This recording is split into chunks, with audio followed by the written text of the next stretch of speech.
Estamos en la ciudad de Posadas, Misiones, Argentina, y quiero mostrarte esta reliquia que está aquí atrás, que es una locomotora que operó en esta parte de la Argentina y también en la República del Paraguay. Quiero mostrarte cómo funcionaban estas máquinas y algunos datos más que interesantes que te van a sorprender.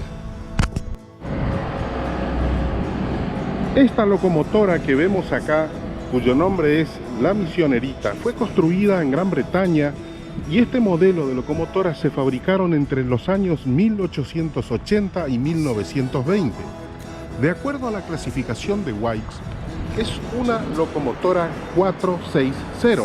Esto porque posee 4 ruedas directrices, las pequeñas, 6 ruedas motrices y ninguna rueda detrás de las ruedas motrices. Lo que vemos como este pequeño vagón en la parte posterior de la locomotora es el tender de la locomotora.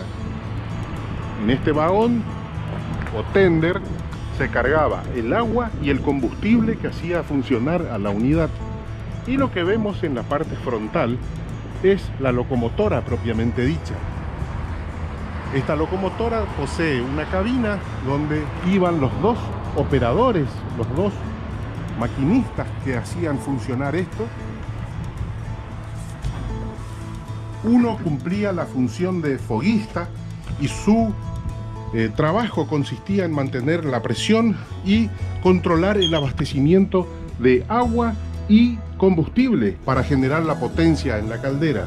Y el otro era el maquinista propiamente dicho, y su función era verificar el itinerario del recorrido, controlar las velocidades y verificar que las vías estén liberadas para su circulación. Esto que vemos acá es el orificio por donde se cargaba el combustible, y dentro de este orificio está la caja de fuego de la caldera. La caja de fuego de la caldera es el lugar donde se producía la combustión de la leña o del carbón que generaba la potencia a la caldera. Con una temperatura de alrededor de 800 a 900 grados centígrados, ardía el combustible y por medio de unos tubos pasaba a la parte frontal de la caldera. Este cilindro que ocupa toda la parte frontal de la unidad es el cuerpo de presión de la caldera, y las jorobas que vemos en la parte superior son los domos. Los dos de los extremos son los domos de arena, y el central roblonado es el domo de vapor de la unidad, que es el lugar de donde salía el vapor con destino a los cilindros. De los domos de arena vemos en este lugar los ductos que llevaban la arena y que tenían por función mejorar la capacidad de tracción de las ruedas, especialmente en el momento de la partida del tren. El domo central de los tres que vemos ahí es el domo de vapor. En ese domo se almacenaba el vapor que se generaba en el cuerpo de presión de la caldera. Aquí vemos la otra salida de arena del domo de arena, que descargaba la arena en la parte frontal de las ruedas de tracción. El vapor que se almacenaba en el domo central por un ducto era conducido a estos cilindros, y estos cilindros, que son de doble accionamiento, transformaban la presión del vapor en un movimiento mecánico rectilíneo hacia adelante y hacia atrás, accionando este eje que a su vez estaba solidariamente unido a las 3 ruedas, que aquí no se encuentra ya la biela que unía las 3 ruedas en estos puntos, y que transformaba el movimiento rectilíneo generado en este cilindro en un movimiento rotativo. Este modelo de tren, llamado en los Estados Unidos las 10 wheels por tener 10 ruedas en su locomotora, fueron los modelos de trenes que poblaron y desarrollaron el oeste norteamericano, llegando también a América Latina, a varios países donde se destacaron por su uso mucho tiempo. Fueron después reemplazados los modelos 460 por los modelos 464 que operaron casi hasta el fin del uso del tren a vapor en la Argentina allá por el año 1960. Aquí vemos al tren, el habitáculo de los conductores, el cuerpo de presión de la caldera, y en esta parte vemos los tubos por donde se conducía los gases combustionados desde la caja de fuego de la caldera, que es esta, a la caja de humos de la caldera, que es esto en la parte frontal. Y también podemos ver los ductos de vapor por donde se transmitía la presión de vapor a los cilindros que generaban el movimiento mecánico.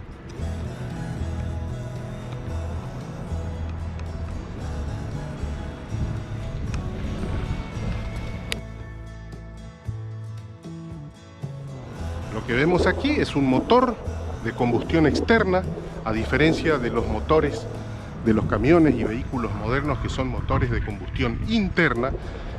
En estos casos la combustión se realizaba en contacto con la atmósfera exterior, por lo tanto son motores de combustión externa. Generaba una potencia de 500 HP, que es bastante más que la media de lo que hoy genera un camión que vemos circulando por las rutas nacionales. El día 13 de febrero de 1926, una unidad similar a esta cubrió la distancia entre la estación La Croce de Buenos Aires y la estación de Rosario en un tiempo de poco más de 3 horas, logrando un promedio de velocidad de más de 91 kilómetros por hora. O sea que estas unidades funcionaban a la misma velocidad que hoy funciona un moderno coche cama que circula por las rutas de Argentina. El día 12 de octubre del año 1913, a las 15 horas, parte desde Buenos Aires la primer formación de trenes con destino directo a la ciudad de Asunción. El maquinista de apellido Boschetti fue el responsable de la conducción del tren.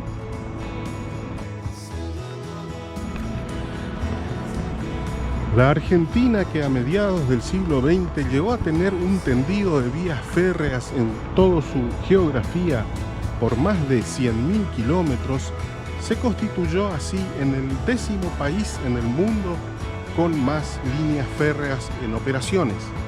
A partir del año 1950 comienza la debacle del sistema ferroviario argentino, impulsado por gobiernos desaprensivos que no consideraron la estratégica función del sistema ferroviario, muchos de ellos gobiernos donde imperaba la corrupción, que sometidos al poder de las empresas montadoras de vehículos de manera adrede y premeditada, orquestaron la salida de funcionamiento de todo ese sistema ferroviario. Todo esto no pudo ser realizado sin la ayuda de gremios, tanto ferroviarios como no ferroviarios, quienes también por intereses mezquinos y personales promocionaron y avalaron la destrucción del sistema ferroviario argentino. Hoy, más de 100 años después de la llegada del primer tren a la ciudad de Posadas, vuelven a hacerse los estudios técnicos y reparaciones de las vías férreas para relanzar el servicio de carga y posteriormente de transporte de pasajeros del sistema ferroviario de esta parte del país.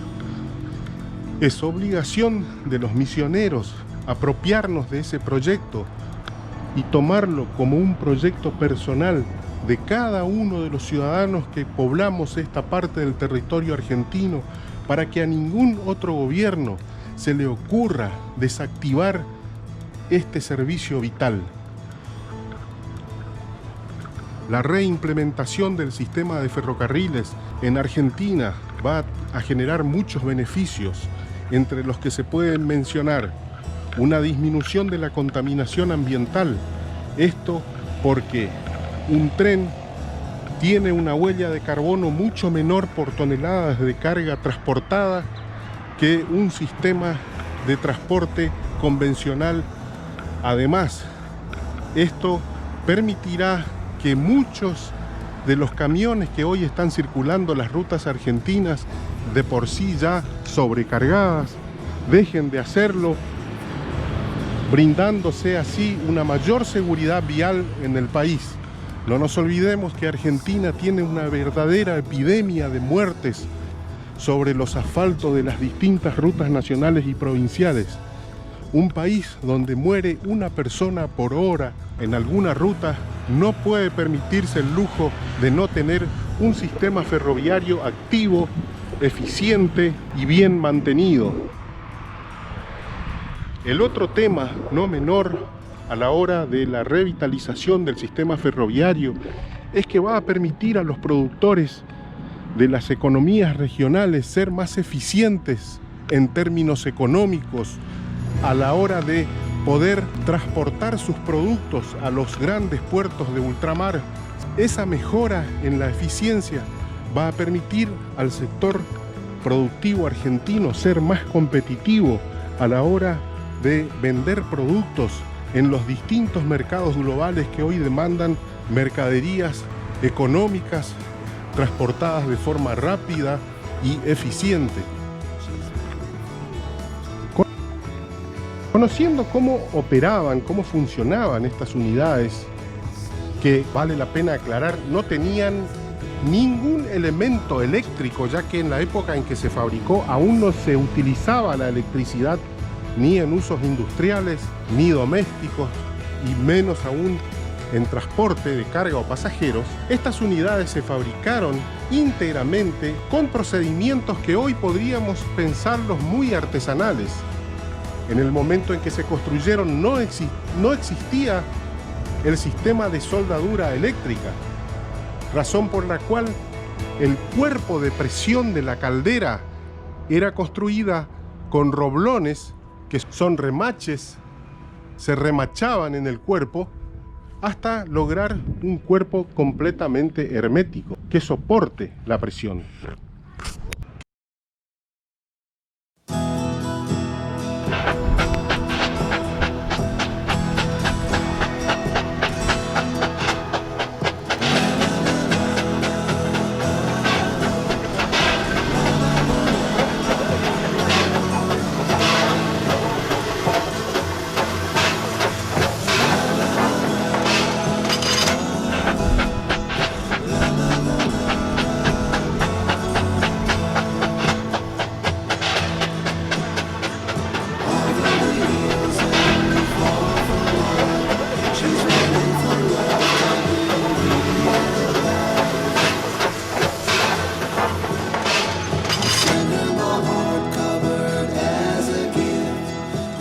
that you'll take it into her side.